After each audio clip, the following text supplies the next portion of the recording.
अस्सलाम वालेकुम स्टूडेंट्स, आज की इस वीडियो में हम एक्सरसाइज नंबर 1.2 को सॉल्व करेंगे। क्लास 9th के चैप्टर नंबर 1 की सीरीज़ हमारी चल रही है, जिसमें से हमने एक्सरसाइज नंबर 1.1 को पहले सॉल्व किया था। अगर आप लोगों ने इस वीडियो को नहीं देखा तो उसका लिंक मैं डिस्क्रिप्शन में भी दे दूँगा और ऊपर आई बटन में भी दे दूँगा। आप उस वीडियो को जाके देख सकते हैं और समझ सकते हैं।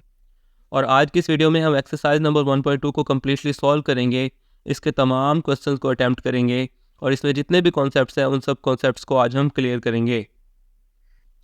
क्वेश्चन नंबर 1 में हमसे कहा गया है कि फ्रॉम द फॉलोइंग मैट्रिसेस, नीचे दिए गए मैट्रिसेस में से आइडेंटिफाई पहचानें unit matrices, row matrices, column matrices and null matrices. कि नीचे जो हमें ये मैट्रिसेस दिए गए हैं इनमें से हमने ये पहचानना है कि यूनिट मैट्रिक्स कौन सा है, रो मैट्रिक्स कौन सा है, कॉलम मैट्रिक्स कौन सा है और नल मैट्रिक्स कौन सा है। तो सबसे पहले हम ये देख लेते हैं कि यूनिट मैट्रिक्स क्या होता है, रो मैट्रिक्स क्या होता है, कॉलम मैट्रिक्स क्या होता है और नल मैट्रिक्स क्या होता है, ताकि हमें क्वेश्चन अटैम्प्ट करने में आसानी हो। तो सबसे पहले हम देख लेते हैं कि रो मैट्रिक्स क्या होता है। A matrix is called row matrix if it has only one row. अगर किसी मैट्रिक्स में सिर्फ एक रो हो तो उसको हम क्या कहेंगे, रो मैट्रिक्स कहेंगे। और रो क्या होती है हमने एक्सरसाइज नंबर 1.1 में भी डिस्कस किया है कि हॉरिजॉन्टल अरेंजमेंट में अगर एलिमेंट्स लिखे हों तो उनको हम रो बोलते हैं। अगर कोई मैट्रिक्स उसमें सिर्फ एक ही रो हो तो उसको हम क्या बोलेंगे, रो मैट्रिक्स बोलेंगे। इसको आप अपने पास नोट डाउन भी कर लिए और इन डेफिनेशंस को याद भी करिएगा, क्योंकि ये पेपर पॉइंट ऑफ व्यू से भी इंपॉर्टेंट हैं और कॉन्सेप्ट्स के लिहाज से भी इंपॉर्टेंट हैं। अब हम रो मैट्रिक्स की एग्जांपल्स की बात करते हैं। जैसे हमें ये ए मैट्रिक्स गिवन है, इसमें 7 5 2 हॉरिजॉन्टल अरेंजमेंट में लिखे हुए हैं, तो इसको हम क्या कहते हैं, रो। और इसमें एक ही रो है तो इसको क्या बोलेंगे, रो मैट्रिक्स बोलेंगे। ए को क्या बोलेंगे हम, रो मैट्रिक्स बोलेंगे। इसी तरीके से बी है, इसमें एलिमेंट्स हैं 7 और 1 और हॉरिजॉन्टल अरेंजमेंट में लिखे हुए हैं, तो इनको हम क्या बोलेंगे, रो मैट्रिक्स। इसी तरह से ये सी, इसमें एलिमेंट्स 2 3 4 एंड 1, इनको हॉरिजॉन्टल अरेंजमेंट में लिखा गया है और एक ही रो है, तो इसको हम बोलेंगे रो मैट्रिक्स। अब बात करते हैं कॉलम मैट्रिक्स की। तो similarly a matrix is called column matrix if it has only one column. अगर किसी मैट्रिक्स में सिर्फ एक कॉलम हो तो उसको हम क्या बोलेंगे, कॉलम मैट्रिक्स बोलेंगे। अब कॉलम क्या होता है, वर्टिकल अरेंजमेंट में अगर एलिमेंट्स लिखे जाएं तो उनको हम बोलते हैं कॉलम। अब अगर हम कॉलम मैट्रिक्स की डेफिनेशन और इसकी एग्जांपल्स की बात करें तो डेफिनेशन ये है कि एक ही कॉलम होगा तो हम उसको कॉलम मैट्रिक्स कहेंगे।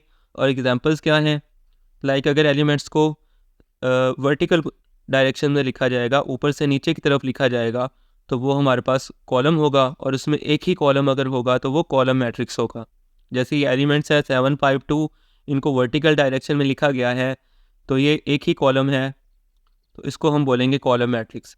Similarly B is equal to 7 1, इसमें भी एक ही कॉलम है तो इसको भी कॉलम मैट्रिक्स कहा जाएगा। सी है, इसमें 2 3 4 1 वर्टिकल डायरेक्शन में लिखे हुए हैं और एक ही कॉलम है, तो इसको हम क्या बोलेंगे, कॉलम मैट्रिक्स बोलेंगे। थर्ड टाइप जो हमसे क्वेश्चन में पूछी गई है वो है नल मैट्रिक्स। इसको जीरो मैट्रिक्स भी कहा जाता है।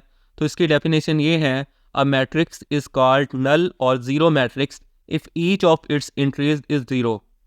यानी अगर हमें एक मैट्रिक्स दिया गया है और उसमें जितने भी एलिमेंट्स हैं वो सारे के सारे ज़ीरो हैं, तो हम उस मैट्रिक्स को क्या कहेंगे, नल मैट्रिक्स कहेंगे या फिर ज़ीरो मैट्रिक्स कहेंगे। अगर हम इसकी एग्जांपल्स की बात करें तो जैसे ये मैट्रिक्स हमें दिया गया है ए इज इक्वल टू 0 0 0, इसमें सारी एंट्रीज जो हैं वो ज़ीरो हैं, तो ये क्या कहलाएगा, नल मैट्रिक्स कहलाएगा। बी, इसमें सारी एंट्रीज 0 0 हैं तो ये मैट्रिक्स हमारा नल मैट्रिक्स कहलाएगा। सी, इसमें भी तमाम एंट्रीज जो हैं वो ज़ीरो हैं तो ये भी ज़ीरो मैट्रिक्स या नल मैट्रिक्स कहलाएगा। उसके बाद इस क्वेश्चन में जो फोर्थ टाइप हमसे पूछी गई है वो है आइडेंटिटी मैट्रिक्स या यूनिट मैट्रिक्स। तो हम उसको देख लेते हैं कि diagonal matrix is called identity matrix if it's all diagonal entries are 1। तो डायगोनल एंट्रीज कौन सी होती हैं, ये वाली एंट्रीज किसी भी मैट्रिक्स में जो आ रही होती हैं उन एंट्रीज को हम डायगोनल एंट्रीज बोलते हैं। और अगर ये वाली एंट्रीज 1 1 होंगी तो उनको हम क्या कहेंगे, यूनिट मैट्रिक्स बोलेंगे। सिमिलरली अगर इनकी एग्जांपल्स की बात की जाए तो जैसे a इज इक्वल टू 1 1 0 0, इनमें ये डायगोनल एंट्रीज है और इनमें 1 आ रहा है, तो इसको हम क्या कहेंगे, यूनिट मैट्रिक्स है। सिमिलरली b है, इसमें डायगोनल एंट्रीज हैं ये वाली और इनमें हमारे पास 1 1 1 आ रहा है, तो ये भी यूनिट मैट्रिक्स या आइडेंटिटी मैट्रिक्स कहलाएगा और इसको हम डिनोट करते हैं आई से, आइडेंटिटी मैट्रिक्स। अब हम क्वेश्चन नंबर 1 को सॉल्व करते हैं। इसमें हमने बताना है कि मैट्रिसेस में से कौन कौन से मैट्रिसेस यूनिट मैट्रिक्स है, रो मैट्रिक्स है, कॉलम मैट्रिक्स है और नल मैट्रिक्स है। हमने इन सबको समझ लिया है कि ये मैट्रिसेस कौन कौन से होते हैं। तो A इज़ इक्वल टू 0 0 0 ये एलिमेंट्स हमें दिए गए हैं। तो अब इसमें से क्योंकि इसकी सारी एंट्रीज़ क्या है, ज़ीरो है, तो इसको हम क्या कहेंगे, ये हमारा ज़ीरो मैट्रिक्स है या फिर नल मैट्रिक्स है।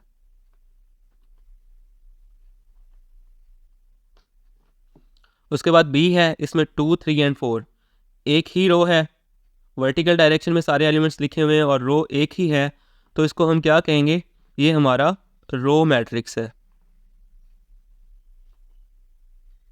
Similarly C is equal to 4 0 6 इसमें जो एलिमेंट्स हैं ये वर्टिकल डायरेक्शन में लिखे गए हैं और इसमें सिर्फ एक ही कॉलम है, तो इसको हम क्या बोलेंगे, कॉलम मैट्रिक्स।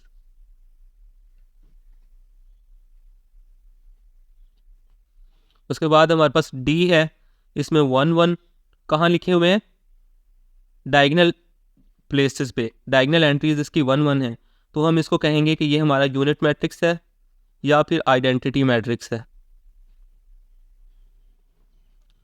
E है, इसमें सिर्फ एक ही एलिमेंट है और वो ज़ीरो है, यानी इसके एलिमेंट्स ज़ीरो हैं, तो इसको हम क्या कहेंगे, ये हमारा नल मैट्रिक्स है।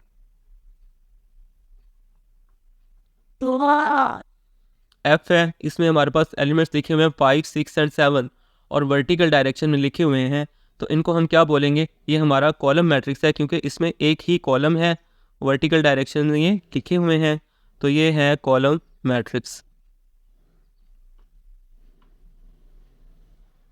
तो क्वेश्चन नंबर 1 को हमने सॉल्व कर लिया है। इसमें A जो है वो नल मैट्रिक्स है, B जो है वो रो मैट्रिक्स है, C जो है वो कॉलम मैट्रिक्स है, D जो है वो यूनिट मैट्रिक्स है या फिर इसको आइडेंटिटी मैट्रिक्स भी कहा जाता है, और E हमारे पास नल मैट्रिक्स है, F हमारे पास कॉलम मैट्रिक्स है। अब हम सॉल्व करते हैं क्वेश्चन नंबर 2।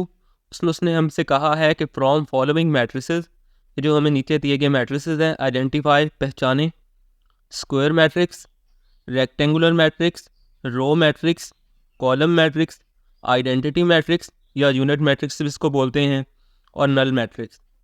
तो हमने row matrix, column matrix, identity matrix, null matrix, इनको तो पहले देख लिया है कि ये मैट्रिसेस कौन कौन से होते हैं। अब नए जो उसने हमसे पूछे हैं, एक तो स्क्वायर मैट्रिसेस और एक रेक्टेंगुलर मैट्रिक्स। तो हम पहले ये देख लेते हैं कि स्क्वायर मैट्रिक्स क्या होता है और रेक्टेंगुलर मैट्रिक्स क्या होता है। तो पहले देखते हैं स्क्वायर मैट्रिक्स को। A matrix is called square matrix if its number of rows is equal to number of column। यानी कोई मैट्रिक्स हमें दिया गया है, उसके नंबर ऑफ रोज और नंबर ऑफ कॉलम्स अगर सेम है तो वो स्क्वायर मैट्रिक्स कहलाएगा। अगर हम इसकी एग्जांपल्स की बात करें तो जैसे A इज़ इक्वल टू 2 2 5 7, इसमें हमारे पास 2 रोज हैं, 2 ही कॉलम है, इसका ऑर्डर है 2 बाई 2, तो ये मैट्रिक्स होगा स्क्वायर मैट्रिक्स। सिमिलरली हमारे पास ये मैट्रिक्स है 1 3 7 9, इसका ऑर्डर कितना है 2 बाई 2, 2 ही रोज़ हैं और 2 ही कॉलम्स हैं, तो 2 बाई 2 इसका ऑर्डर है और ये भी हमारे पास स्क्वायर मैट्रिक्स होगा। सिमिलरली 4 बाई 4 ऑर्डर का हमारे पास अगर कभी मैट्रिक्स आ जाता है तो उसको भी हम स्क्वायर मैट्रिक्स कहेंगे, यानी जिसके नंबर ऑफ़ रोज़ और नंबर ऑफ़ कॉलम्स सेम हो उनको हम स्क्वायर मैट्रिक्स कहते हैं।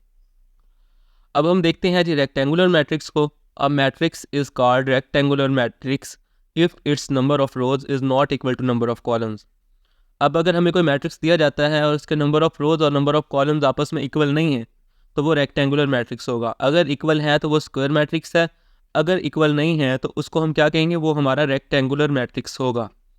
अगर हम इसकी एग्जांपल्स को देखें तो जैसे A इज़ इक्वल टू 2 3 4 5 6 7, इसमें रोज़ हैं हमारे पास 2 और कॉलम्स हैं 3, तो ऑर्डर इसका है 2 बाई 3, तो ये हमारे पास स्क्वायर मैट्रिक्स है। उसके बाद ये मैट्रिक्स है, इसमें हमारे पास 1 4 2 5 3 6, 3 रोज़ हैं और 2 कॉलम्स हैं, तो ऑर्डर इसका होगा 3 बाई 2 और ये हमारे पास स्क्वायर मैट्रिक्स है। अब हम क्वेश्चन नंबर 2 को सॉल्व करते हैं। इसमें हमें ये जो मैट्रिक्स दिए गए हैं 1 2 3 4 5 6, इनमें से हमने बताना है कि स्क्वायर मैट्रिक्स कौन सा है, रेक्टेंगुलर कौन सा है, रो कॉलम आइडेंटिटी और नल मैट्रिक्स कौन सा है। तो पहले है हमारे पास मैट्रिक्स 1, इसमें देखिए हमारे पास एलिमेंट्स हैं -8, 2, 7, 12, 0, 4। तो देखिए इसका ऑर्डर कितना है, 2 रोज हैं, 3 कॉलम्स हैं, तो क्या ऑर्डर होगा 2/3, यानी ये रेक्टेंगुलर मैट्रिक्स है। और इसमें कोई भी सारी एंट्रीज 0 नहीं है, डायगनल एंट्रीज पे 1 नहीं है, तो ये हमारे पास क्या कहलाएगा, ये है square rectangular matrix.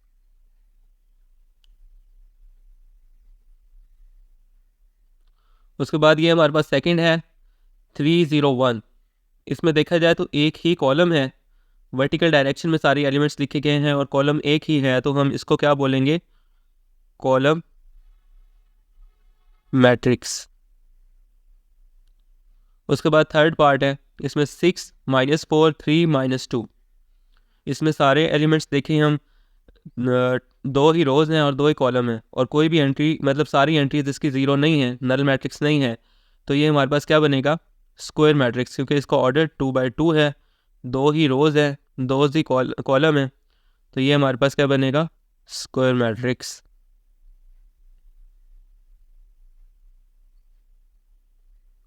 Similarly fourth में देखा जाए तो 1, 1, 0, 0। इसमें डायगोनल एंट्रीज 1 है, बाकी एंट्रीज 0 हैं, तो इसको हम क्या बोलेंगे, आइडेंटिटी मैट्रिक्स। तो ये हमारे पास होगा आइडेंटिटी मैट्रिक्स। सिमिलरली फिफ्थ में वो हमसे कहता है कि 1, 2, 3, 4, 5, 6। इसमें हमारे पास रोज हैं 3, कॉलम्स हैं 2, ऑर्डर बन गया 3/2, तो number of rose number of columns के इक्वल नहीं है, तो ये हमारे पास क्या होगा, रेक्टेंगुलर।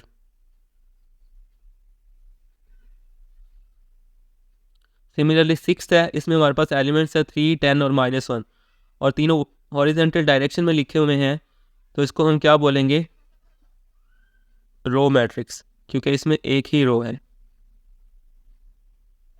तो क्वेश्चन नंबर 2 को हमने कंप्लीट सॉल्व कर लिया है। इसके जितने भी पार्ट्स थे वो हमने बता दिए हैं कि नंबर 1 जो पार्ट है वो रेक्टेंगुलर मैट्रिक्स है, 2 पार्ट जो है वो कॉलम मैट्रिक्स है, थर्ड पार्ट जो है वो स्क्वायर मैट्रिक्स है, फोर्थ पार्ट आइडेंटिटी मैट्रिक्स है, फिफ्थ पार्ट जो है वो रेक्टेंगुलर मैट्रिक्स है, सिक्स्थ पार्ट रो मैट्रिक्स है।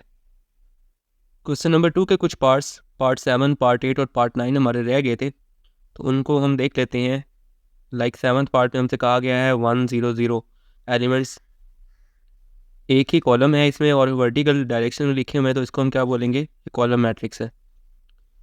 उसके बाद अगर 8 की बात की जाए तो इसमें हमारे पास एलिमेंट है 1, 2, 3, -1, 2, 0, 0, 0, 1, और इसमें कितनी रोज हैं, 1, 2, 3, 1, 2, 3, 3 रोज है, 3 ही कॉलम है, तो ऑर्डर इसका हो गया 3/3। Number of rows is equal to number of column, तो वो होता है स्क्वायर मैट्रिक्स।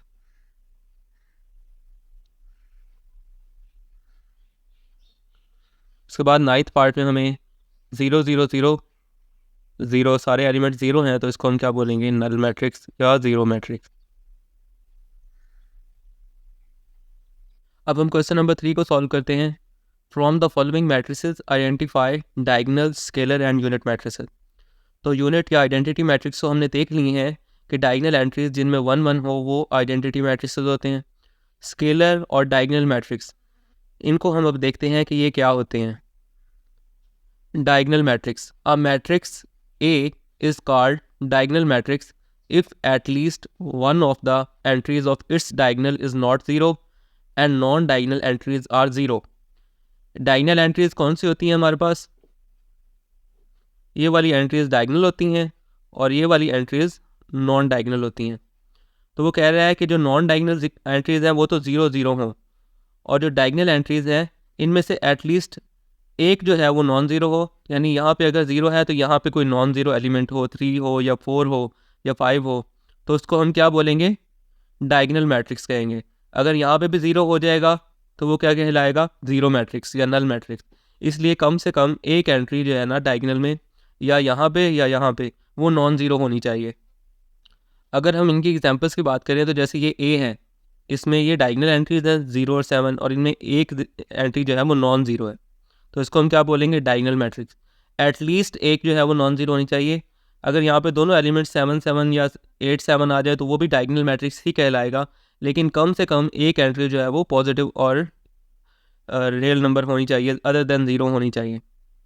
उसके अलावा ये बी है, इसमें हमारे पास ये डायगनल एंट्रीज हैं, इनमें से एक एंट्री जो है वो नॉन ज़ीरो है, तो इसको भी हम क्या कहेंगे, डायगनल मैट्रिक्स कहेंगे।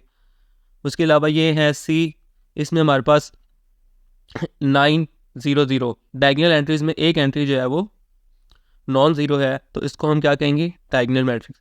ये ज़रूरी नहीं है कि सिर्फ एक ही नॉन ज़ीरो हो, अगर यहाँ पे भी हमारे पास 9 आ जाए तो ये भी हमारा डायगनल मैट्रिक्स ही होगा।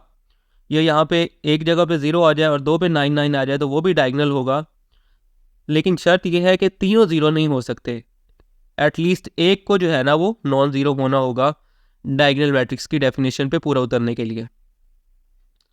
अब हम बात कर लेते हैं स्केलर मैट्रिक्स की। A diagonal matrix is called scalar matrix if all diagonal entries are same and non zero. यानी हमारे पास एक डायगनल मैट्रिक्स दिया हुआ है, जो कि हम पहले स्टडी कर लिया है कि डायगनल मैट्रिक्स क्या होता है, जिसकी डायगनल एंट्रीज में से एटलीस्ट एक जो है वो नॉन ज़ीरो हो। तो अब वो कह रहा है कि ऐसा डायगनल मैट्रिक्स जिसकी डायगनल एंट्रीज बिल्कुल सेम हो और नॉन ज़ीरो हो, तो वो क्या कहलाएगा, स्केलर मैट्रिक्स कहलाएगा। स्केलर मैट्रिक्स की अगर हम एग्जांपल्स की बात करें तो जैसे ये डायगनल एंट्रीज हैं और ये बिल्कुल सेम है 2 2 और नॉन ज़ीरो है, तो इनको हम क्या कहेंगे, स्केलर मैट्रिक्स। सिमिलरली ये बी है, इसमें हमारे पास ये जो एंट्रीज हैं डायगनल एंट्रीज ये बिल्कुल सेम है, तो इनको हम क्या कहेंगे, स्केलर एंट्रीज। नॉन ज़ीरो भी हैं और सेम भी हैं, और ये इसकी जनरल फॉर्म है कि स्केलर मैट्रिक्स जो होता है इसकी ये फॉर्म होती है, जो डायगनल एंट्रीज होती हैं ए यहाँ पे कांस्टेंट नंबर कोई भी आ सकता है, यानी 1 2 3 4 5 6 7 8 कोई भी नंबर आ सकता है, लेकिन वो सेम हो और डायगनल एंट्रीज की प्लेसमेंट पे हो, तो उसको हम क्या कहेंगे, स्केलर मैट्रिक्स कहेंगे। अब हम क्वेश्चन नंबर 3 को करते हैं सॉल्व और बताते हैं कि इन मैट्रिक्सेस में कौन कौन से मैट्रिक्सेस डायगनल, स्केलर और यूनिट मैट्रिक्स हैं। तो ए है, इसमें हमारे पास 4 0 0 4 डायगनल एंट्रीज सेम है और नॉन ज़ीरो हैं, तो जिसमें डायगनल एंट्रीज सेम हो और नॉन ज़ीरो हो उनको हम क्या कहते हैं, स्केलर मैट्रिक्स। तो A is a scalar matrix. उसके बाद बी है, इसमें हमारे पास 2 -1 0 0, इसमें जो डायगनल एंट्रीज हैं वो नॉन ज़ीरो हैं, तो ये क्या कहलाएगा, डायगनल मैट्रिक्स कहलाएगा।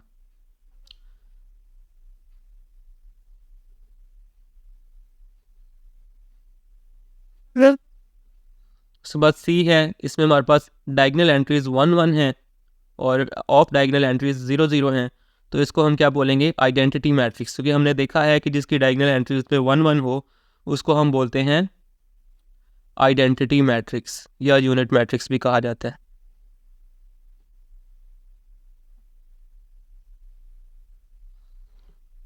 उसके बाद डी है 3 0 0 0, इसकी भी डायगनल एंट्रीज पे एक जो हमने एग्जांपल देखी है कि एटलीस्ट एक नंबर ऐसा होना चाहिए कि वो नॉन ज़ीरो हो, तो ये भी हमारा क्या होगा, डायगनल मैट्रिक्स ही होगा।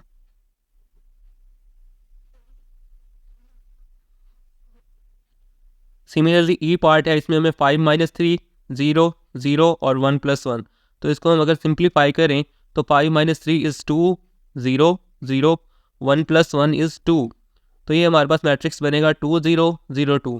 तो इसके जो डायगनल एंट्रीज हैं वो सेम हैं, एक जैसी हैं और अदर देन 0 हैं, तो इसको हम क्या कहेंगे, ये हमारा स्केलर मैट्रिक्स है।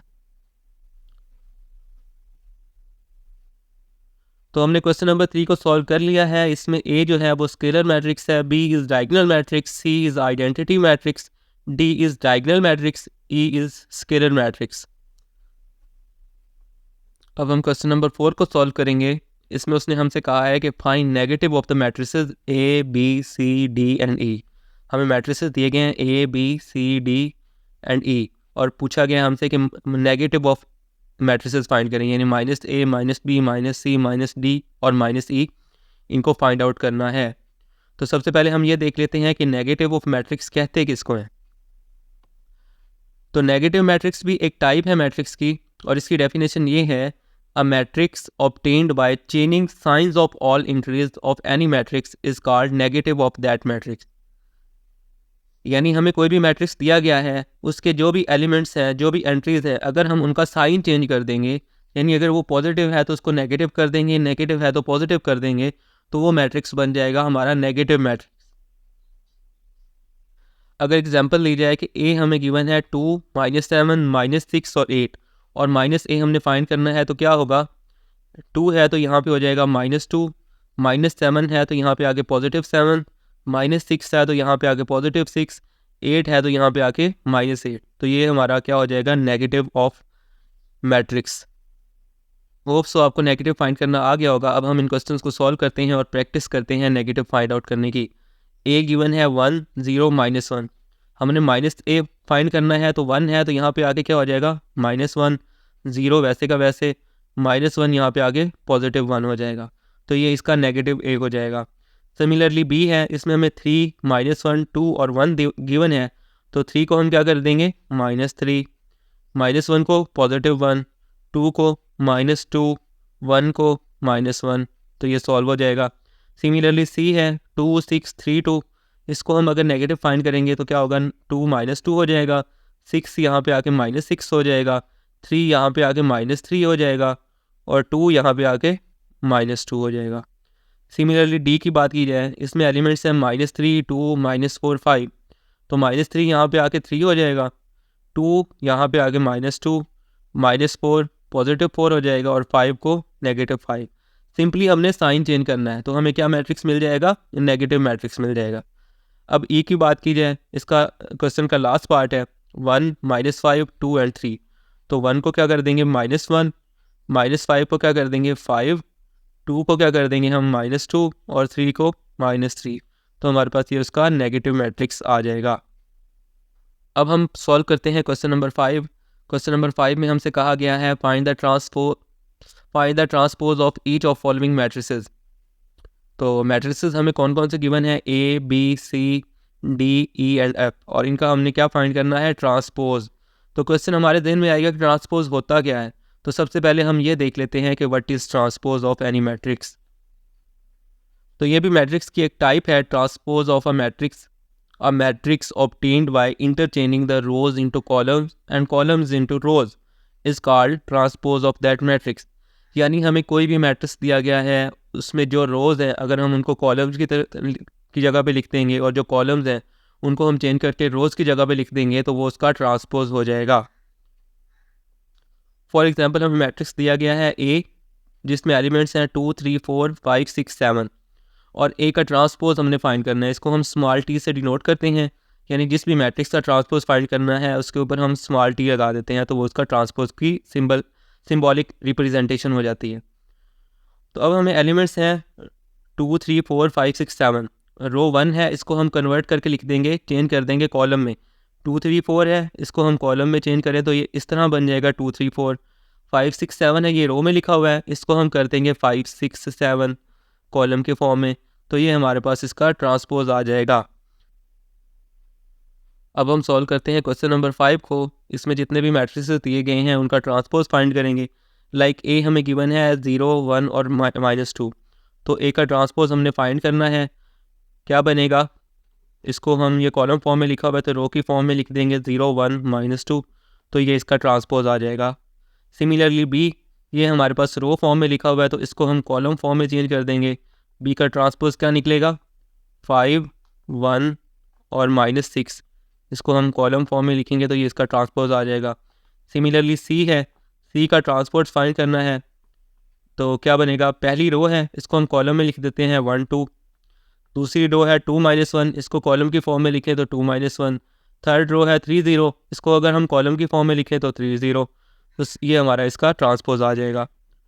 उसके बाद पार्ट है डी, इसमें हमें मैट्रिक्स जो दिया गया है उसमें एलिमेंट्स है 2, 3, 0, 5 और डी का ट्रांसपोज अगर हम फाइंड करें तो जो रो है 2, 3 उसको हम कॉलम फॉर्म में लिख देंगे, सेकेंड रो को भी कॉलम फॉर्म में लिख देंगे, तो ये हमारा ट्रांसपोज आ जाएगा। सिमिलरली ई का ट्रांसपोज फाइंड करें तो वो हो जाएगा 2, 3, इसको हम कॉलम फॉर्म में लिख देंगे, -4, 5 ये भी कॉलम फॉर्म में आ जाएगा, तो हमारे पास ई का ट्रांसपोज आ जाएगा। एफ का ट्रांसपोज फाइंड करना है, वो भी ऐसे ही निकलेगा 1, 2, 3, 4, फर्स्ट रो को फर्स्ट कॉलम, सेकंड रो को सेकंड कॉलम में, तो ये इसका ट्रांसपोज आ जाएगा। अब हम क्वेश्चन नंबर 6 को सॉल्व करते हैं, जो हमारी एक्सरसाइज का लास्ट क्वेश्चन है। Verify that A is equal to 1, 2, 0, 1, B is equal to 1, 1, 2, 0। अगर ए हमारे पास 1 2 0 1 है और बी हमारे पास 1 1 2 0 है, तो हमने वेरीफाई करना है कि ए के ट्रांसपोज का ट्रांसपोज ए के इक्वल है, बी के ट्रांसपोज का ट्रांसपोज बी के इक्वल है। तो इससे पहले हमारे इस चैप्टर की जो डेफिनेशंस थी, जो टाइप्स ऑफ मैट्रिसेस थी, वो हमने सारी सॉल्व कर ली हैं। 2 टाइप्स रहती हैं, हम उनको देख लेते हैं। सिमेट्रिक मैट्रिक्स और स्क्यू सिमेट्रिक मैट्रिक्स, ये बहुत ही इंपॉर्टेंट डेफिनेशंस हैं, पेपर पॉइंट ऑफ व्यू से बहुत इंपॉर्टेंट है। आप सब इसको याद भी कर लें, नोट डाउन भी कर लें और समझ भी अच्छे से लें। तो सबसे पहले सिमेट्रिक मैट्रिक्स की बात करते हैं। A square matrix is symmetric if it is equal to its transpose. यानी अगर हमें कोई भी मैट्रिक्स दिया गया है ए और उसका ट्रांसपोज दिया जाए और वो उसी मैट्रिक्स से इक्वल आ जाए, तो उसको हम क्या बोलते हैं? ये सिमेट्रिक मैट्रिक्स है। अब अगर इसकी एग्जांपल देखी जाए, ए इज़ इक्वल टू 1 2 3 2 4 6 3 6 9। अब अगर हम इसका ट्रांसपोज निकालें तो पहली रो को हम क्या लिख देंगे? पहले कॉलम में 1 2 3, सेकंड रो को हम लिख देंगे सेकंड कॉलम में 2 4 6, थर्ड रो को हम लिख देंगे थर्ड कॉलम में 3 6 9। अब अगर इन मैट्रिक्सेस को देखा जाए तो एलिमेंट सेम है, 1 2 3 2 4 6 3 6 9, दोनों मैट्रिक्सेस सेम है। ए का ट्रांसपोज ए के इक्वल है, तो इस मैट्रिक्स को हम क्या बोलेंगे? ये सिमेट्रिक मैट्रिक्स है।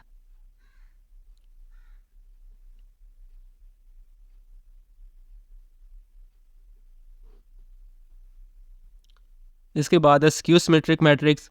अ square matrix A is said to be skew symmetric if A का transpose is equal to -a। यानी कोई भी मैट्रिक्स ए है, अगर उसका हम ट्रांसपोज लें, अगर तो वो ए के इक्वल आएगा तो वो हमारे पास, अगर तो वो ए के इक्वल आएगा तो वो सिमेट्रिक मैट्रिक्स होगा, और अगर वो नेगेटिव ए के इक्वल आएगा तो वो स्क्यू सिमेट्रिक मैट्रिक्स होगा।